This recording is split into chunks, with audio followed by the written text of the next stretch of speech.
Hi, ಎಲ್ಲರಿಗೂ ನಮಸ್ಕಾರ. ನಾನು ಇವತ್ತು ವಿಶೇಷವಾಗಿರ್ತಕ್ಕಂತಹ ಒಂದು ಜಾಗಕ್ಕೆ ನಿಮ್ಮನ್ನು ಕರ್ಕೊಂಡು ಬರ್ತಾ ಇದ್ದೀನಿ. ಇದು ನಿಮಗೆ ಕಾಣಿಸ್ತಾ ಇದೆ, ಒಂದು ಗುಹೆ ರೀತಿಯಲ್ಲಿ ಇದು ಕಾಣಿಸ್ತಾ ಇದೆ. ಇದು ಏನು ಅಂತಕ್ಕಂಥದ್ದು ನಾನು ನಿಮಗೆ ಎಕ್ಸ್ಪ್ಲೇನ್ ಮಾಡಿ ಹೇಳ್ತೀನಿ. ದಯವಿಟ್ಟು ಇದನ್ನೆಲ್ಲ ನೀವು ತಿಳ್ಕೊಬೇಕು. ದಯವಿಟ್ಟು ನಾನು ಈಗ ಈ ಒಂದು ಸ್ಥಳದ ಬಗ್ಗೆ ನಿಮಗೆಲ್ಲ ಹೇಳ್ತೀನಿ ಅಂತ ಹೇಳಿದ್ನಲ್ಲ. ಈ ಚಿತ್ರದಲ್ಲಿ ಕಾಣಿಸ್ತಾ ಇರ್ತಕ್ಕಂಥದ್ದು ಮಹಾಪಾಷಾಣ ಕಾಲದ ಒಂದು ಸಮಾಧಿ. ಇದು ಈ ಸಮಾಧಿಯನ್ನ ಸಾಮಾನ್ಯವಾಗಿ ಪಾಂಡವರ ಕಲ್ಲು ಅಥವಾ ಈ ಕಲ್ಲು ಗುಹೆ ಅಂತ ಕರೀತಾರೆ. ಈ ಬಗ್ಗೆ ಕೆಲವು ಪ್ರಮುಖ ಮಾಹಿತಿಗಳನ್ನ ನಾವು ಇದರಲ್ಲಿ ತಿಳ್ಕೊಬಹುದು. ಇದು ಕಬ್ಬಿಣದ ಯುಗದ ಕಾಲದಕ್ಕೆ ಸೇರಿರ್ತಕ್ಕಂತಹ ಒಂದು ಸಮಾಧಿ ಸ್ಮಾರಕವಾಗಿದೆ.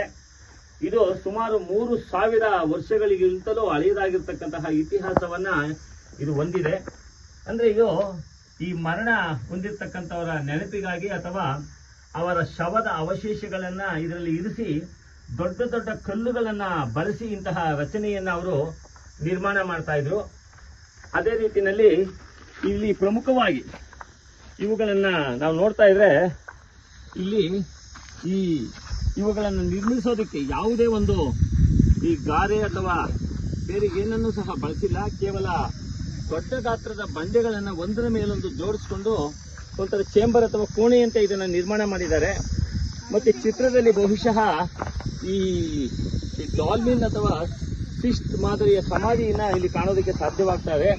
ಇಲ್ಲಿ ಪಕ್ಕದ ಗೋಡೆಯ ಮೇಲೆ ಒಂದು ದೊಡ್ಡ ಚಪ್ಪಡಿಯ ಕಲ್ಲನ್ನ ಈ ಮೇಲ್ಭಾಗದಲ್ಲಿ ಇಟ್ಟಿದ್ದಾರೆ.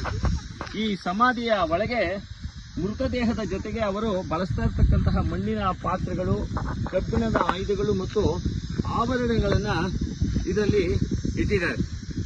ಅಂದ್ರೆ ಈ ಸಮಾಧಿಯ ಒಳಗೆ ಮೃತದೇಹದ ಜೊತೆಗೆ ಅವರು ಬಳಸ್ತಾ ಇರ್ತಕ್ಕಂತಹ ಮಣ್ಣಿನ ಪಾತ್ರೆಗಳನ್ನ, ಕಬ್ಬಿಣದ ಆಯುಧಗಳನ್ನ, ಆಭರಣಗಳನ್ನ ಇಡ್ತಾ ಇರತಕ್ಕಂಥದ್ದನ್ನ ನಿಮಗೆ ತಿಳಿಸಿದೆ. ಇದು ಕರ್ನಾಟಕದ ಅನೇಕ ಕಡೆಗಳಲ್ಲಿ ಇಂತಹ ಸಮಾಧಿಗಳನ್ನ ನಾವು ನೋಡೋದಕ್ಕೆ ಸಾಧ್ಯವಾಗ್ತದೆ. ಉದಾಹರಣೆಗೆ ಕೊಪ್ಪಳ ಜಿಲ್ಲೆ ಹಿರೇಬೆಣಕಲ್ ಅಂತಕ್ಕಂಥದ್ದು, ಅದು ಯುನೆಸ್ಕೋ ವಿಶ್ವ ಪರಂಪರೆಗೆ ಅದನ್ನು ಸೇರಿಸಿದ್ದಾರೆ. ಇವು ನಮ್ಮ ಪೂರ್ವಜರ ಇತಿಹಾಸವನ್ನ ಸಾತಾ ಇರ್ತಕ್ಕಂತಹ ಅಮೂಲ್ಯವಾಗಿರ್ತಕ್ಕಂತಹ ಕುರುಗಳು. ಅಂದ್ರೆ ಈ ಕೃಷಿ ಅಥವಾ ಅಭಿವೃದ್ಧಿಯ ಹೆಸರಿನಲ್ಲಿ ಇಂತಹ ಐತಿಹಾಸಿಕ ತಾಣಗಳನ್ನ ಇವತ್ತು ಧ್ವಂಸ ಮಾಡದೇ ಈ ಸಂರಕ್ಷಿಸಬೇಕಾಗಿರ್ತಕ್ಕಂಥದ್ದು ನಮ್ಮೆಲ್ಲರ ಆದ್ಯ ಕರ್ತವ್ಯವಾಗಿದೆ. ಇದನ್ನ ನೋಡ್ತಾ ಇದ್ರೆ ನಮ್ಗೆ ಆಶ್ಚರ್ಯ ಆಗ್ತದೆ. ನೋಡಿ, ಇದನ್ನೆಲ್ಲ ಸುತ್ತಮುತ್ತ ಜನ ಇರ್ತಕ್ಕಂಥವ್ರು ಬಂದು ನೋಡ್ತಾ ಇದ್ದಾರೆ ಇಂತಹ ಜಾಗಗಳನ್ನ. ಇದನ್ನ ಸಂರಕ್ಷಣೆ ಮಾಡಬೇಕಾಗಿರ್ತಕ್ಕಂಥದ್ದು ನಮ್ಮೆಲ್ಲರ ಆದ್ಯ ಕರ್ತವ್ಯ. ನೋಡಿದ್ರಲ್ಲ, ಇಷ್ಟವರೆಗೂ ನಾನು ಇದರ ಬಗ್ಗೆ ಸಾಕಷ್ಟು ಮಾಹಿತಿಗಳನ್ನು ನಿಮಗೆಲ್ಲ ನಾನು ತಿಳಿಸ್ತಾ ಇದ್ದೆ. ಅಂದ್ರೆ ಈ ರೀತಿಯ ಒಂದು ಇತಿಹಾಸಕ್ಕೆ ಸೇರ್ಬೇಕಾಗಿರ್ತಕ್ಕಂತಹ ಅನೇಕ ಅಮೂಲ್ಯವಾಗಿರ್ತಕ್ಕಂತಹ ಸ್ಥಳಗಳನ್ನ ನಾವು ಈ ಇತಿಹಾಸದಲ್ಲಿ ನೋಡ್ತಾ ಬರ್ತಾ ಇದ್ದೀವಿ. ಅದೇ ರೀತಿಯಲ್ಲಿ ಸಹ ಇದರ ಬಗ್ಗೆ ಸಾಕಷ್ಟು ವಿಷಯಗಳನ್ನ ನಾನು ನಿಮ್ಗೆಲ್ಲ ತಿಳಿಸ್ಕೊಟ್ಟೆ.